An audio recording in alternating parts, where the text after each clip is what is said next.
Hello, my name is Sanja, and I'm overcoming abandonment issues.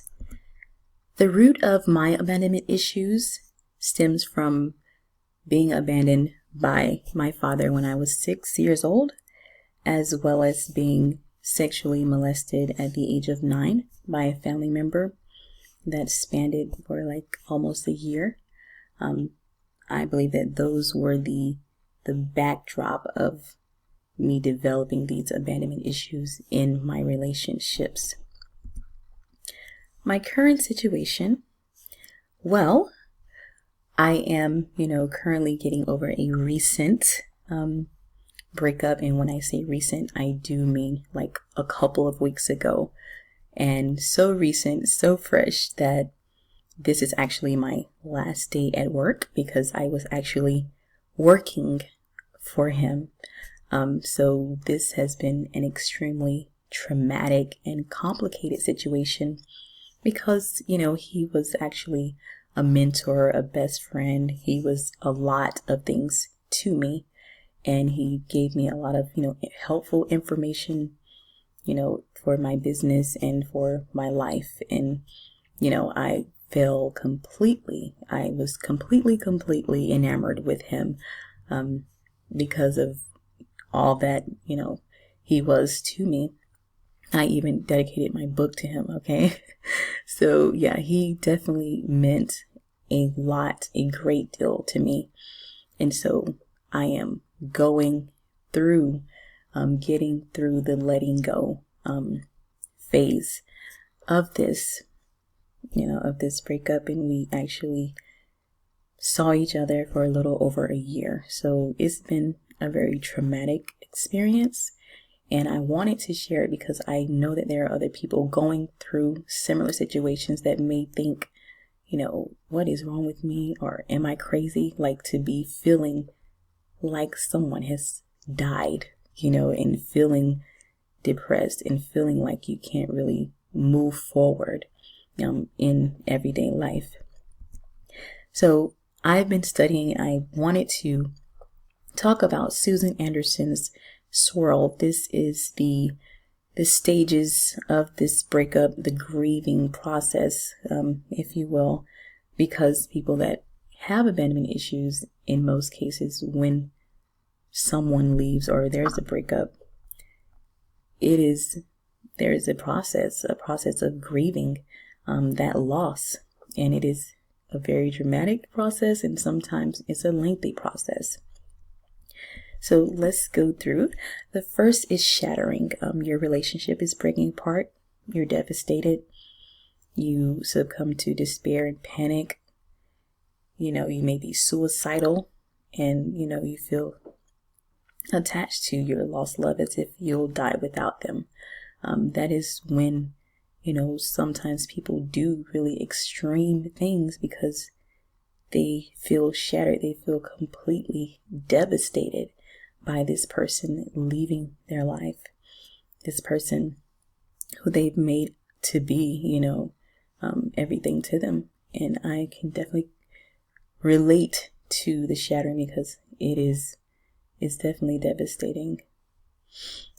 The next stage is withdrawal. When you have connected yourself or attach yourself to a person in such a way, when they leave or when, that you guys disconnect, there is a period of withdrawal.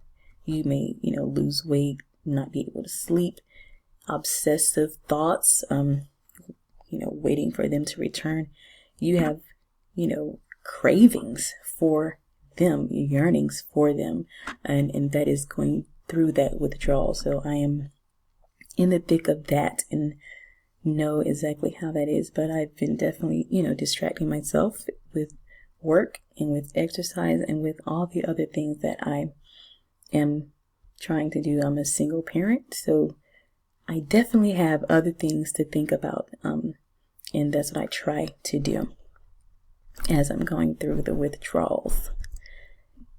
Internalizing, this is a really critical stage in the cycle because this is where a lot of,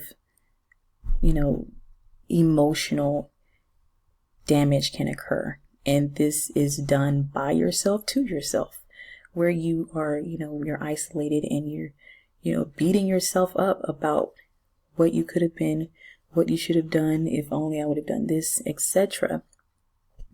And you are still idolizing your abandoner at the expense of your own self-image. So you're putting them again on a pedestal as you beat yourself up about what you didn't do in order to make them available emotionally. For me, I definitely beat myself up a little bit about it because I knew that he wasn't emotionally available going into it. But I just thought that I could change that status. And so it was devastating, to come to the point where I self-sabotaged and, just like, look, I see that you're not interested, so let me move on, or let me at least try to move on. And then there's rage, anger. Many times this anger is displaced and people, lash out at friends and family during this time. And you also may have revenge and retaliation thoughts toward your abandoner. For me, I usually don't lash out at friends and family. I usually lash out at the abandoner.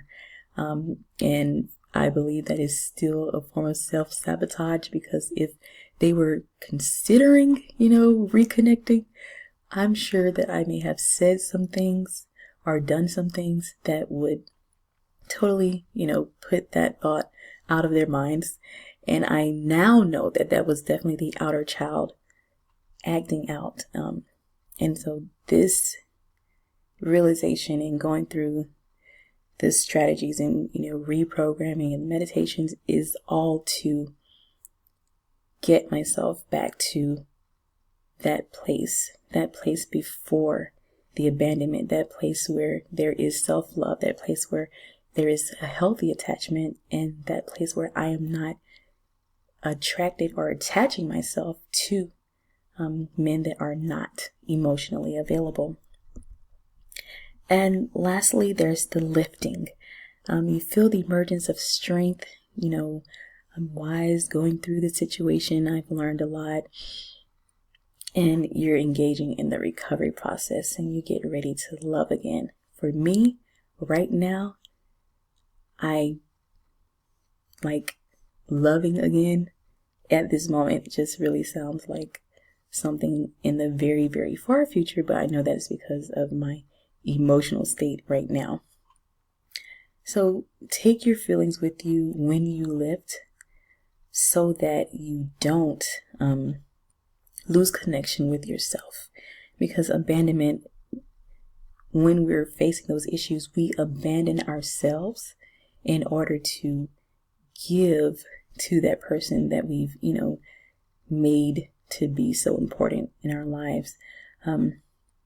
So be cautious and, as you're lifting, be engaged and go through, the strategies, the work, so that you come out better, so that you come out with a, different perspective and an enlightened view of how you will proceed in the future in regards to relationships and friendships and breakups, because we know that's a part of life. But some of us, have a really hard time going through it. And in many cases, it's because of something that we've previously gone through that scarred us to the core emotionally. And so it does take time to heal and, to be able to connect in a healthy manner to a person that is actually available and ready for connection as well.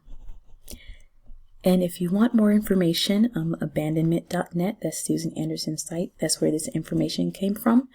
mariebernard.com is also a great source of inspiration and helping through this process of, self-love and dealing with heartbreak. And if you want to know more about my story, you can definitely get my book, Overcoming the Odds by Sancha Danette. It's on Amazon. Thank you so much for listening. I really, did this for people that are going through and that need to know. And even those people that abandon, that just leave, people to know what type of state they leave people in at times. And we've all been on both sides of the fence. So I hope that it helps someone. Thank you. Until next time.